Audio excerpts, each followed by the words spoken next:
they do, you know. Mhm. Name one mistake in your volleyball career, and what did you do to correct it?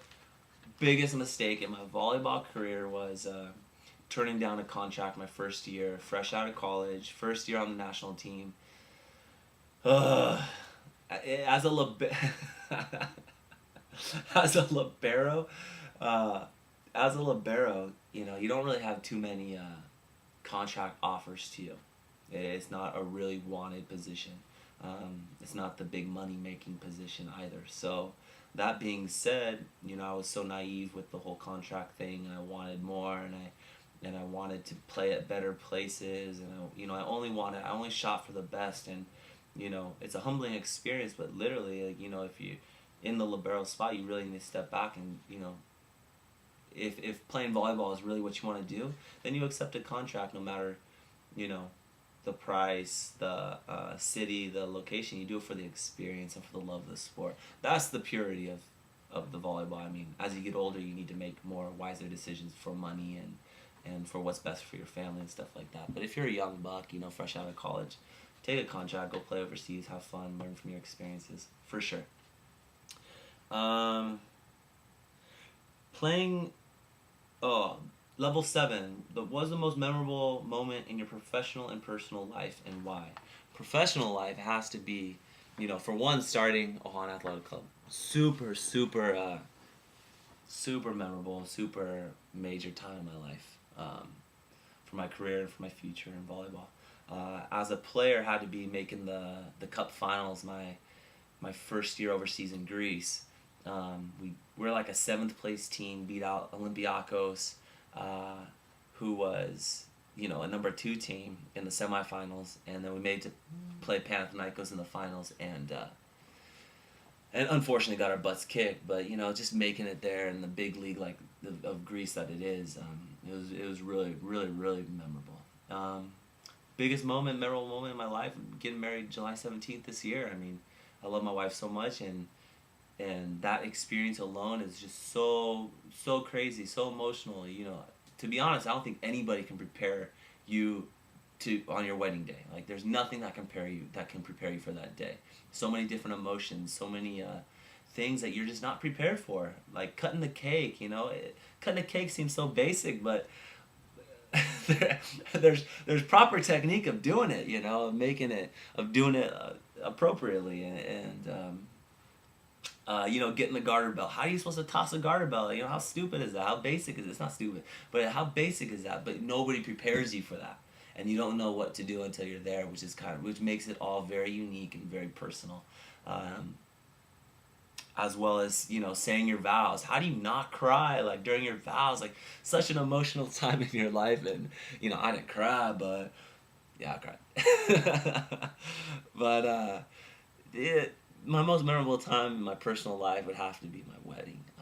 So cool, so cool.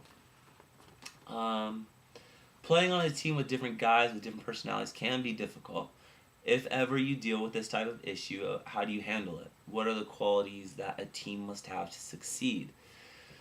My biggest thing is to have a team can succeed is hard work and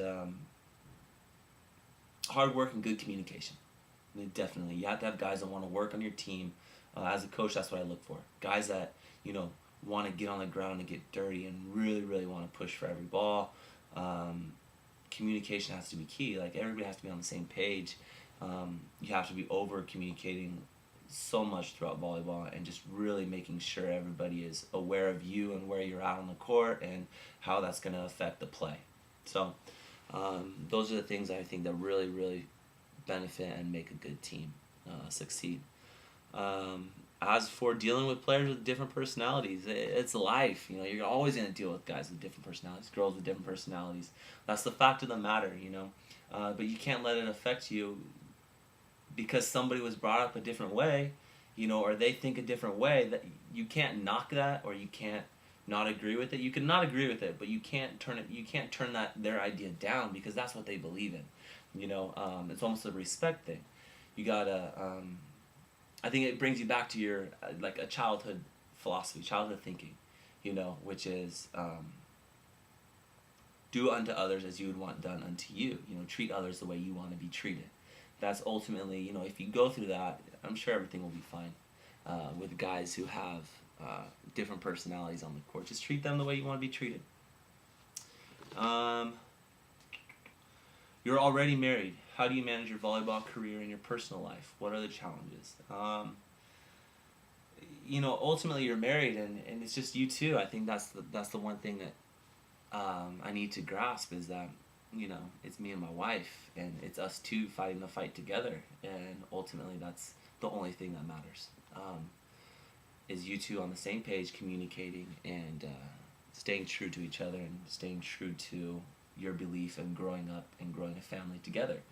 I'm so privileged to having an understanding wife who understands that our careers are completely separate. You know, she works in the mornings, I work at nights. It's difficult to have those one-on-one times where we can really devote ourselves to communicating and to, you know, just asking each other how our days went. You know, that's the easy thing, or that's the thing that is the most challenging, is, you know, finding that time where you guys can really have that conversation and really see how each other's days went.